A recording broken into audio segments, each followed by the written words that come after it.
The rain on Nova Prime wasn't water. It was liquid light, a cascade of shimmering, silver-blue droplets that sizzled where they touched the neon-lit streets, releasing tiny plumes of iridescent vapor.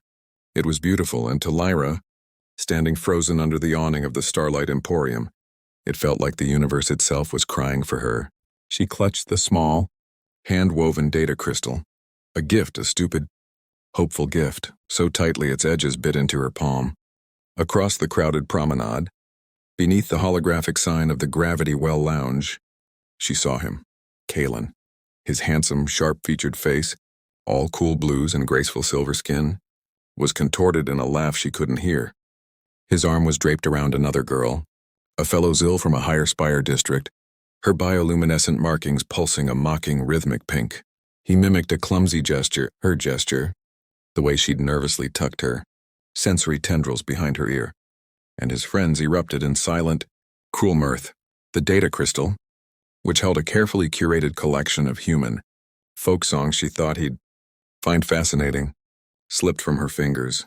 It shattered on the wet pavement, its stored light bleeding out into the glowing rain, a final pathetic sparkle before it died. Lyra's own markings, usually a soft, shy violet, flushed a deep, shameful crimson. She turned and fled, the liquid light soaking through her thin synth silk shawl, the laughter at her back louder now in her mind than the hum of anti-grav traffic. Her first date, her first attempt to connect outside her own cloistered refugee sector. A catastrophic, humiliating failure. All she wanted was to vanish, to dissolve into the glittering, uncaring city. Before we continue, subscribe now so you don't miss more incredible stories like this one. Oh, and tell us in the comments where you are watching this video from. We always read every message. Lyra ran until the sleek, towering spires of the Central District gave way to the blocky, utilitarian architecture of the Haven Quarter. This was where the accepted displaced persons lived, a bureaucratic term for refugees, from worlds that had fallen silent during the Great Collapse. Her people, the Vel, were among them. Gentle, empathic, bioluminescent humanoids. They were valued for their intricate biotech artistry, but were often treated with a mixture of distant curiosity and subtle disdain. They felt too much, humans said. They were too quiet, too colorful, too other. Her home was a stacked modular unit in Habitat Block 7. The air here smelled of recycled oxygen and the faint, ever-present ozone of overworked machinery, not the perfumed aerosols of the upper districts. As she slipped inside, the door sighed shut, muffling the city's din. The main room was warm, lit by softly pulsing familial crystals anchored to the wall, their light a calming, steady amber. Her mother, Nara, was at the weaving loom, her long fingers guiding strands of photosensitive fiber into a complex pattern. She didn't turn, but her sensory tendrils, similar to Lyra's but edged with wise silver, twitched. "The rain is bright tonight," Nara said softly, her voice a melodic hum.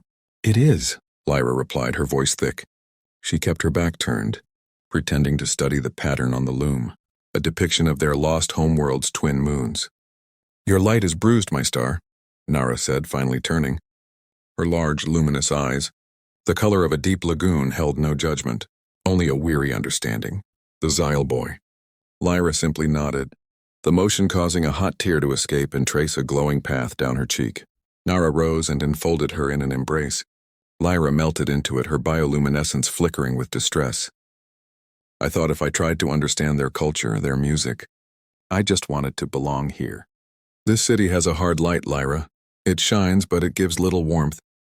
Our warmth comes from within." Nara stroked her daughter's hair. "Remember what your father used to say? A single genuine spark outshines a sky full of cold stars." The mention of her father, lost when the Vel evacuation ship was scavenged by raiders, made Lyra's heart ache. She had been 6.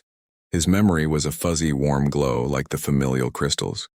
"I have a delivery for the Morrows in the green sector tomorrow," Nara said, changing the subject. "The circuitry wrap for their newborn's incubator. It needs a delicate touch. Will you take it? The walk will do you good." Green sector was a mixed residential zone, where lower-tier human service workers and a handful of integrated, alien families lived. It was worlds away from the gleaming centers of power, but also different from the crowded refugee blocks. Lyra agreed listlessly. A delivery was a purpose, a reason to move that wasn't fleeing. The next day, the liquid light rain had stopped. leaving the city steaming under a bruised purple sky. Lyra navigated the automated magtrams, holding the carefully packaged bio-wrapped circuitry close. Green sector was quieter, dotted with small, real plant gardens, struggling under climate domes and the smell of actual soil, a rare luxury. The Morrow residence was a standalone pod house with a faded, but lovingly maintained exterior. She pressed the chime. The door opened not with a smooth hydraulic hiss, but with a slight scrape. A human man stood there. He looked to be in his late 40s, with kind, tired eyes the color of Terra's sky. She'd seen it in archives. And hair that was more silver than brown. He wore a simple engineer's jumpsuit, stained with grease and what smelled like engine coolant. Behind him, the home was a comfortable chaos. Toys littered the floor.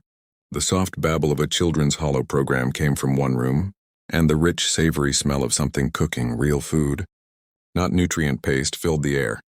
"Can I help you?" he asked, his voice a warm rumble. "Delivery for the Morrows."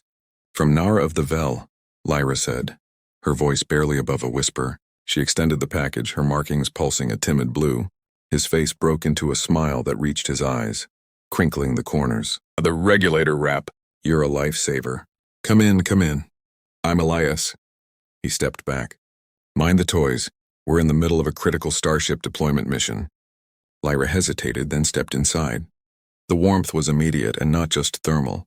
It was in the worn fabric of the sofa, the crayon drawings stuck to the refrigeration unit, the mismatched socks peeking out from under a chair. A little human girl, no more than 5, barreled into the room holding a plastic rocket ship. She stopped short, staring at Lyra with unabashed curiosity. "Daddy, she's glowing." "Maya Manners," Elias said gently. "This is—" "I'm sorry, I didn't catch your name." "Lyra." "Lyra," he repeated, and the way he said it was respectful. He was tasting a new word. "Maya, this is Lyra. She brought the part that will help the machine. Keep baby Sam warm and cozy." Maya's eyes widened. "You fixed our baby?" She rushed forward, not to stare, but to hug Lyra's legs. "Thank you." The sudden, genuine contact sent a jolt through Lyra. Human emotions were often a blunt, chaotic broadcast compared to the Vel's nuanced, empathetic fields. But this was a pure, undiluted burst of gratitude and affection. It was overwhelming, and for the first time in days, Lyra's markings settled into a calm, surprised gold. Elias chuckled. "All right, mission specialist Maya, let our engineer breathe. Lyra, would you like some tea?" "As a thank you." "It's the real stuff, from a little plot my wife managed to keep alive." A shadow, brief but deep, passed over his face at the mention of his wife. "She passed last year," he said softly, answering the question Lyra was too polite to emanate. "Complications after Sam was born. So it's just us 3 now." Lyra felt a pang of profound empathy, a sympathetic violet wash crossing her skin. "I am sorry for your loss." "Thank you," Elias said, his voice thick for a moment. He busied himself with a kettle. "So you're Nara's daughter. She speaks highly of you, said you have an ear for music." Lyra blinked. "She told you that?" "We talk when she delivers. She's a good listener. I do a lot of talking." He smiled again, that warm, weary smile. "To a man who repairs sanitation processors for a living, a Vel weaver who can make circuits sing is fascinating company." As he prepared the tea, baby Sam began to fuss in the other room. Elias moved with a practiced, gentle efficiency. He handed Lyra her tea, a fragrant, earthy aroma rising from the cup, and went to tend to his son. Lyra watched him, this human dad, in his chaotic, warm home, humming a tuneless, comforting song. The contrast with the cold, beautiful cruelty of Kalen and the Gravity Well Lounge was astronomical.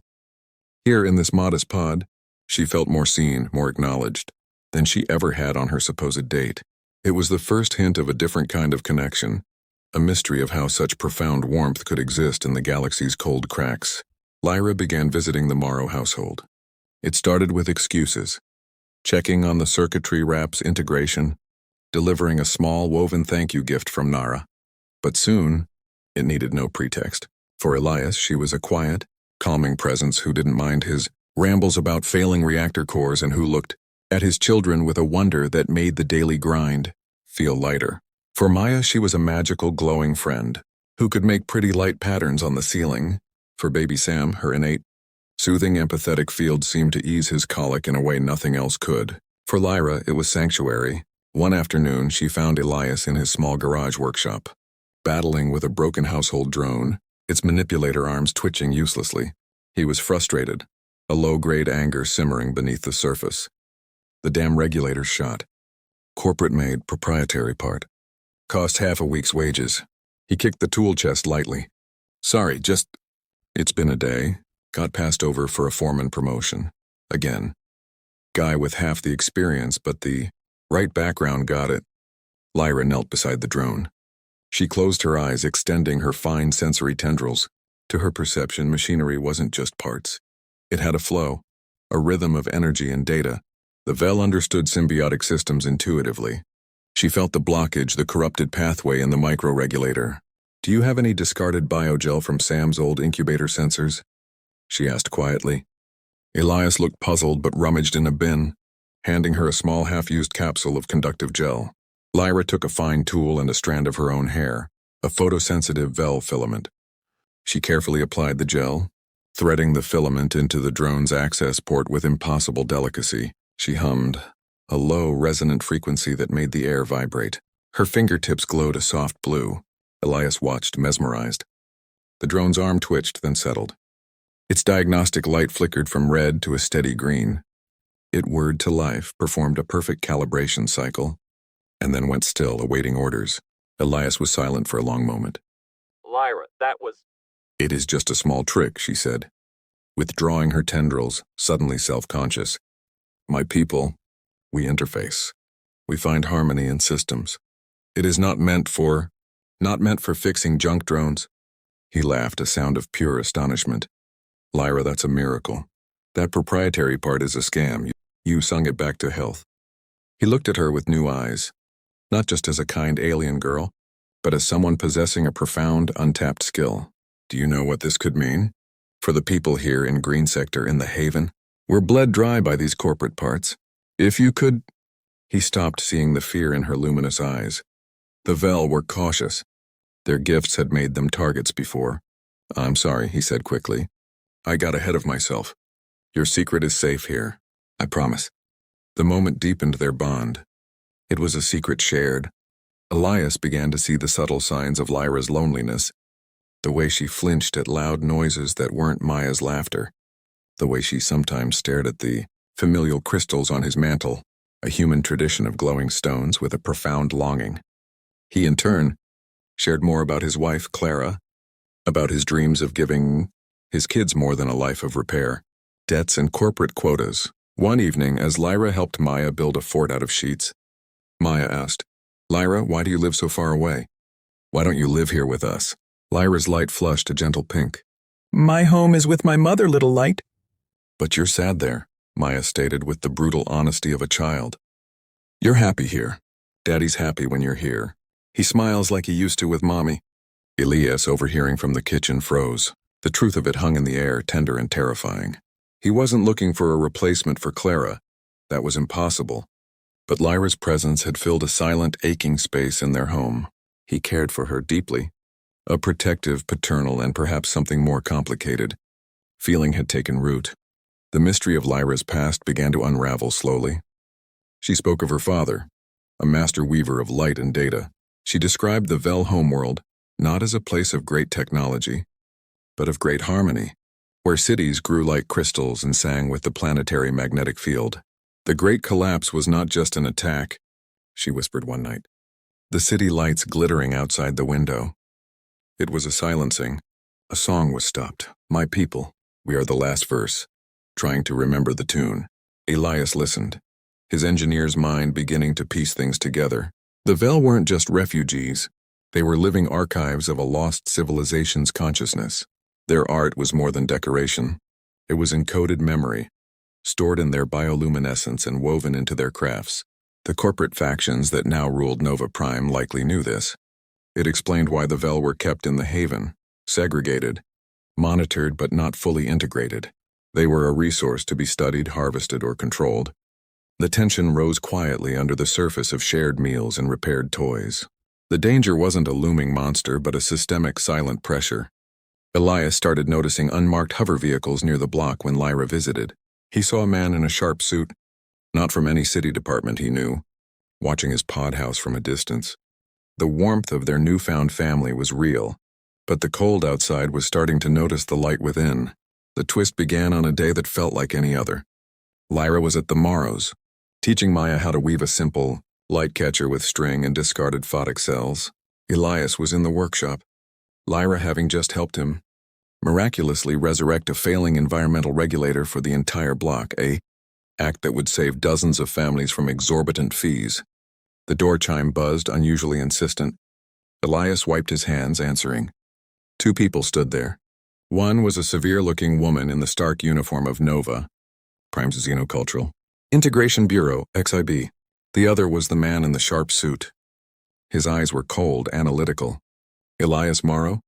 The XIB agent said. Yes, can I help you? We're here for the Vel designate. Lyravel 7.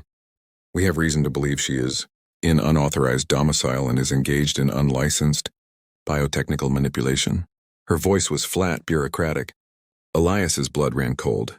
She's a guest. We're friends. The Vel are accepted displaced persons.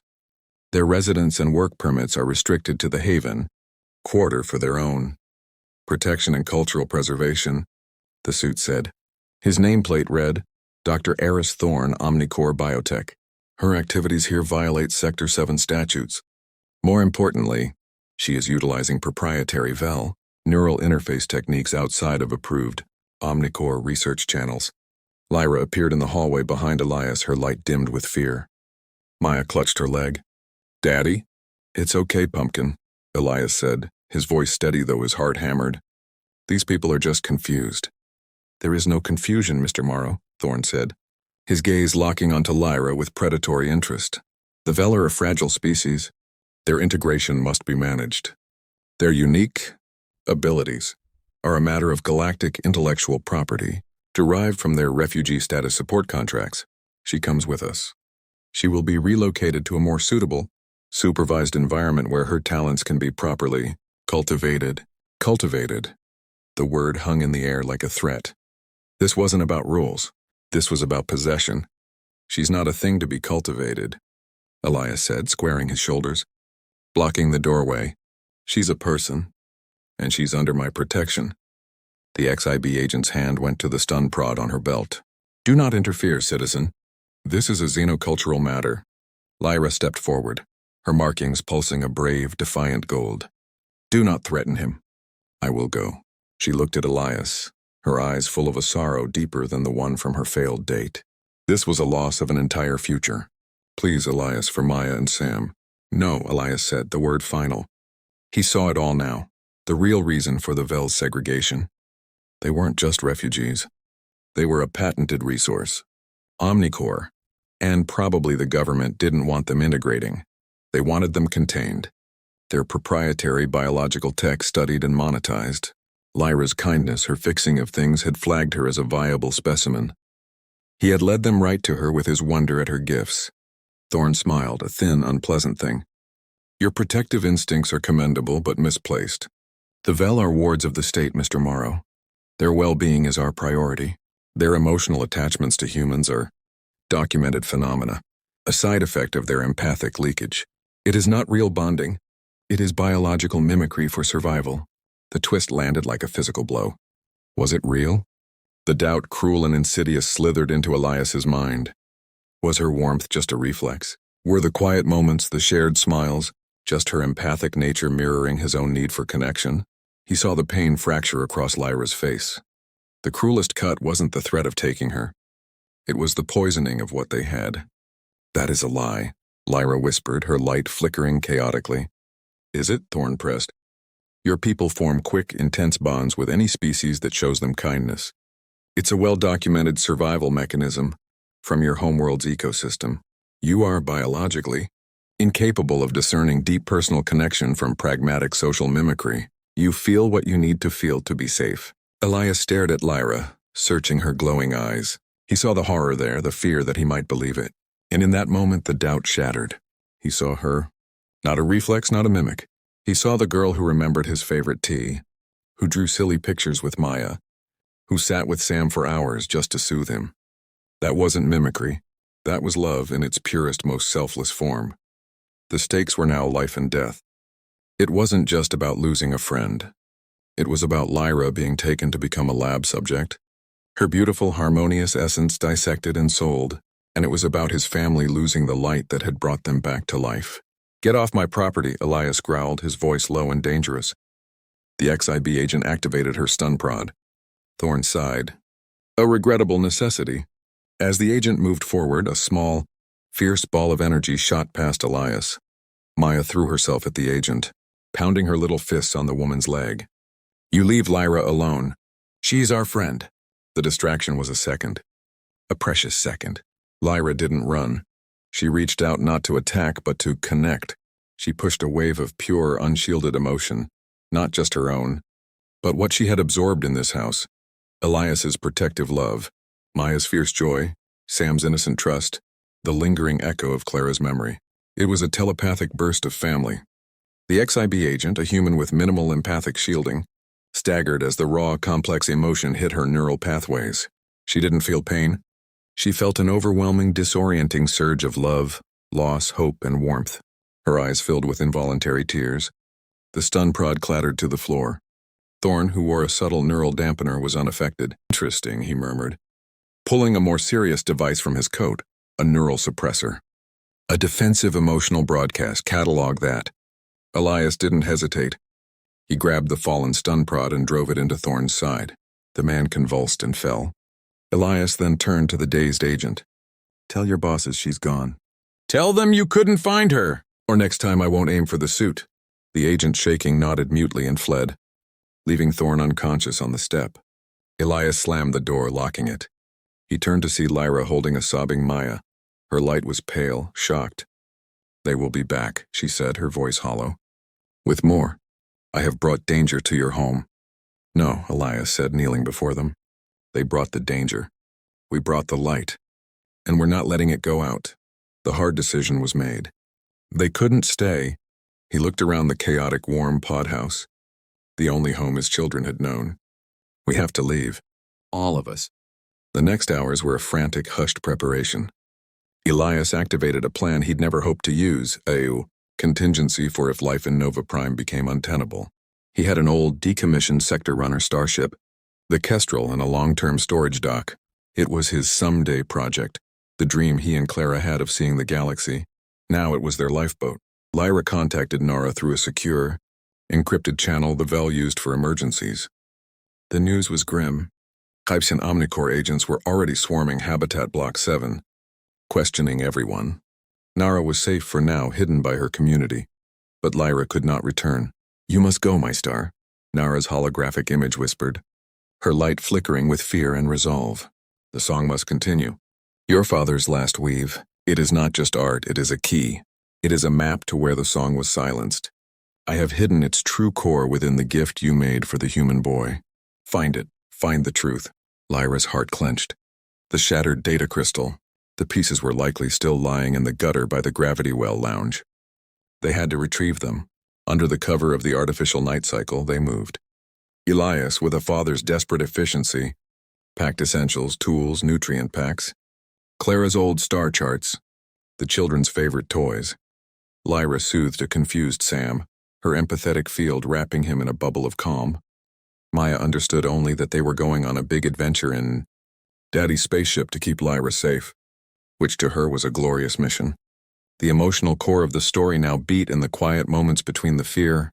In the cramped shuttle on the way to the storage docks, Maya fell asleep with her head in Lyra's lap.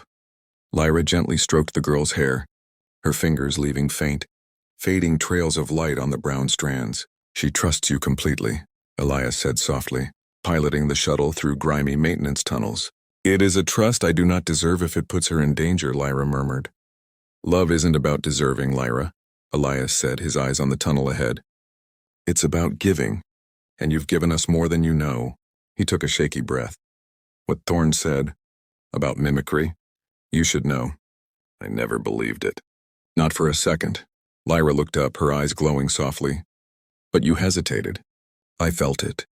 I hesitated because the idea of losing what we have was terrifying, not because I doubted it was real." He finally looked at her.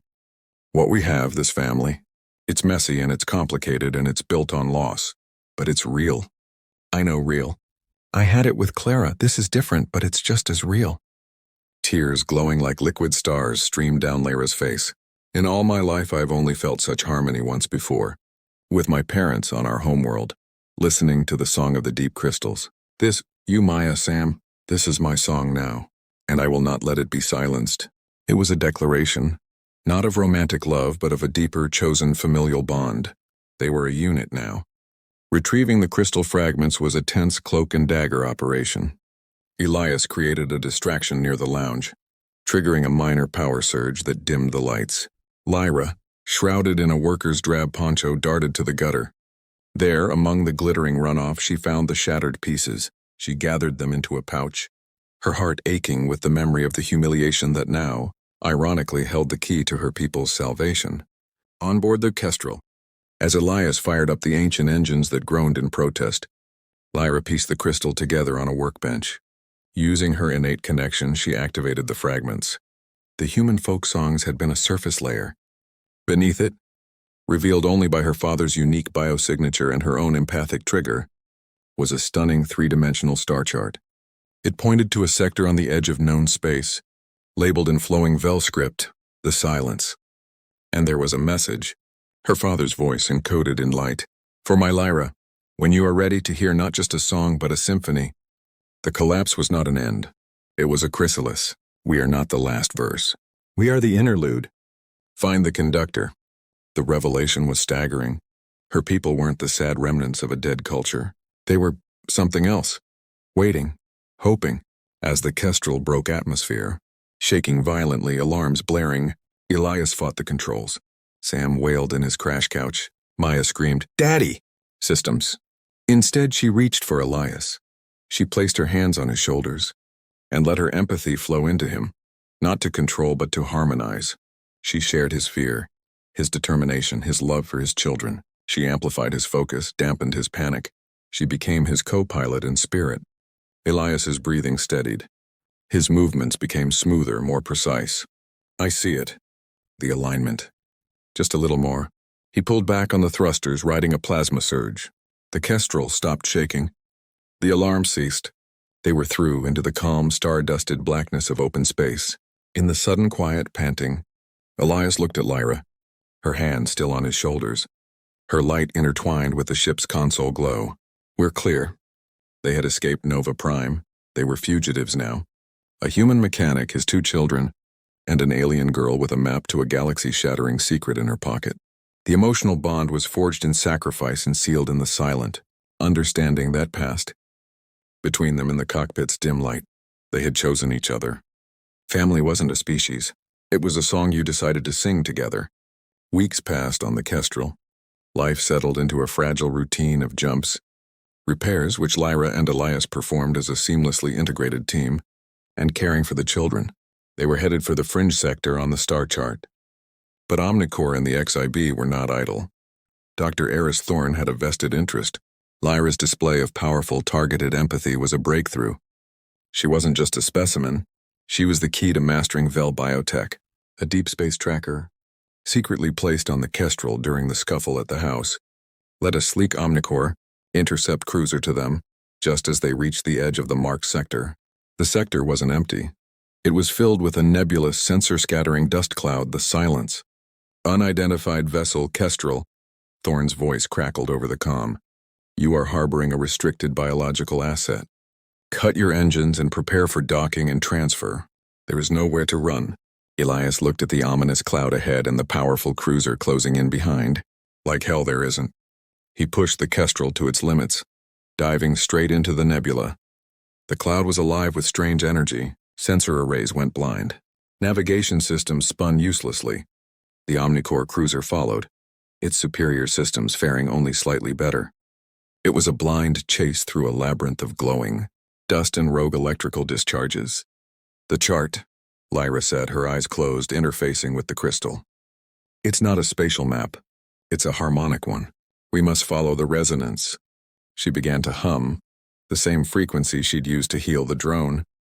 The crystal on the console glowed in response, projecting a subtle shifting path through the chaos. Elias flew on instinct and faith, following Lyra's guidance. Behind them, the Omnicore ship fired a harpoon-like grapple, designed to puncture their hull and lock on. It slammed into the Kestrel's rear port thruster, shearing it away. The ship lurched, spinning. A hull breach alarm screamed. Daddy! Maya shrieked from the cabin where she was strapped in with Sam.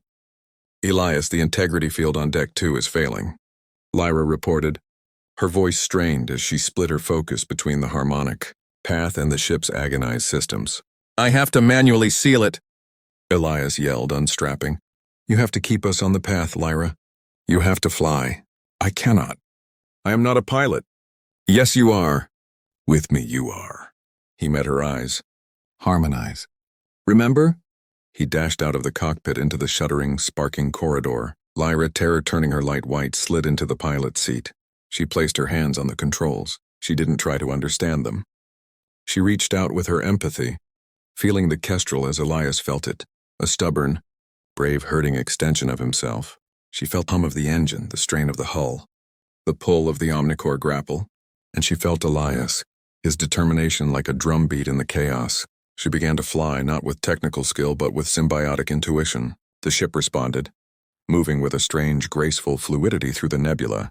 Elias reached the breach, a jagged tear with the cold of space visible beyond. The grapple cable was taut, pulling them toward the enemy ship. He fought to deploy the emergency sealant hatch, but the mechanism was damaged. He would have to hold it in place and trigger it manually, a task that would take both hands and minutes they didn't have. On the view screen, Lyra saw the Omnicore cruiser powering up a tractor beam. They were seconds from being captured. She also saw, on her harmonic map, their destination, a massive, dark shape at the heart of the silence. Not a planet, a ship, a Vel world ship, dormant, covered in cosmic ice and dust, its lines organic and beautiful. They were home, and they were about to be taken from it. On Deck 2, Elias braced himself. He would have to sacrifice himself, trigger the seal, which would blast the compartment and him into space to sever the grapple. He looked toward the cockpit, as if he could see Lyra and his children one last time. But Lyra felt his resolve, his final loving sacrifice, and she screamed, "No!" She didn't broadcast emotion this time. She broadcast a signal, a pure, powerful harmonic pulse drawn from the world ship itself, amplified through her crystal and her own being. It wasn't a weapon. It was a wake-up call. The pulse shot out through the nebula. It struck the dormant world ship. For a moment, nothing. Then deep within the colossal vessel, lights began to awaken. Not harsh, artificial lights, but soft, bioluminescent patterns that spiraled across its surface like a galaxy coming to life. A deep, resonant hum filled space, a sound that vibrated in their bones, not their ears. The song had returned. The harmonic pulse washed over the Omnicore cruiser. Its advanced, sensitive systems were instantly and completely overloaded by the empathetic resonance. Every circuit fused. Every screen went black. The ship drifted, dead in the water. The grapple cable went slack. Elias, stunned, managed to slam the sealant hatch into place. The breach sealed with a hiss. He stumbled back to the cockpit. There he found Lyra slumped over the console, her light faint but a smile on her face. Ahead, through the clearing dust, the Vel world ship glowed like a welcoming hearth in the dark. Its hangar bay doors, shaped like the petals of a colossal flower, were slowly opening. An invitation. They had reached the climax. The conflict was resolved not with weapons, but with a song. The truth was revealed. The Vel weren't dying. They were sleeping, waiting for a conductor, a pure, harmonious heart to awaken them. Lyra, through her found family and her rediscovered sense of self-worth, had been that conductor. The Kestrel, battered but proud, drifted into the vast, cathedral-like hangar of the world ship. The air was breathable, sweet and cool. The light came from everywhere and nowhere, soft and organic. Vel figures emerged from archways, not the tired refugees of Nova Prime, but tall, radiant beings, their markings complex and vibrant. At their head was an elder who bore a striking resemblance to Lyra's father. Lyra, supported by Elias, stepped off the ship, Maya clutching her hand, Sam gurgling in Elias's other arm. The elder approached, his eyes, old and deep as nebulae, filled with tears of light. "Lyra," he said, his voice the sound of wind through crystal trees. "You found your song, and you brought new voices to the symphony." He looked at Elias and the children with profound gratitude. You have saved us all from an endless sleep. The world ship was not a relic. It was an ark.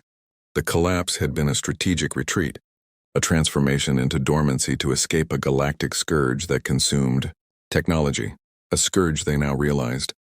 Omnicore's aggressive, parasitic tech might inadvertently awaken. The Vel on Nova Prime were seeds left behind, their memories clouded for protection. Here Lyra was not an outcast. She was a hero. Her father had been the keeper of the song, and she had fulfilled his mission. Nara was brought from Nova Prime secretly by other Vel operatives, reuniting with her daughter in tears of glowing joy. Elias and his family were given a place not as guests but as honored kin. His skills as an engineer, harmonized with Lyra's empathy, were invaluable. Maya thrived, learning Vel songs that made her laugh. Sam grew strong in the gentle light. The ending was one of hard-won peace and new beginnings. On a quiet observation deck overlooking the infinite stars, Elias stood with Lyra. "It's funny," he said. "I spent my life fixing broken things in a broken system. I never thought I'd help fix something this whole." "You did not fix me, Elias," Lyra said, leaning her head against his shoulder, a gesture of pure, comfortable trust. "You reminded me I was not broken. You showed me that kindness is not a weakness. It is the most powerful resonance in the universe." He put his arm around her. They were a family, woven together from loss and hope. Human and Vel, mechanic and conductor. They had found a home not in a place but in each other. Final meaningful message. The story closes with a voiceover, perhaps Lyra's, as we see the world ship now fully alive, turning gently toward the galaxy. They say the universe is cold and dark, but they are wrong. It is full of songs, waiting for the right hearts to hear them. Sometimes the most alien note is the one that makes the chord complete. Find your harmony. It will light your way home. Future hook. As the scene fades, the sensor console on the world ship's bridge pings softly, an automated alert. On the screen, a map of the galaxy highlights the drifting dead Omnicore cruiser. Then the scan penetrates its black box. It reveals a final automated transmission, sent just before systems failed. It's a tight beam signal, directed toward the core systems, and it contains one piece of data, the harmonic frequency Lyra used to awaken the world ship. The signal is marked, received and relayed. The screen blinks to an external view. Far, far away in the dense blackness between galactic arms, something ancient and metallic, drawn by the familiar, dangerous song of advanced empathy, shifts its course. A single baleful red sensor awakens, pointing toward the Vel world ship. The music may have begun again, but an old, hungry listener has been stirred from its slumber. Fade to black.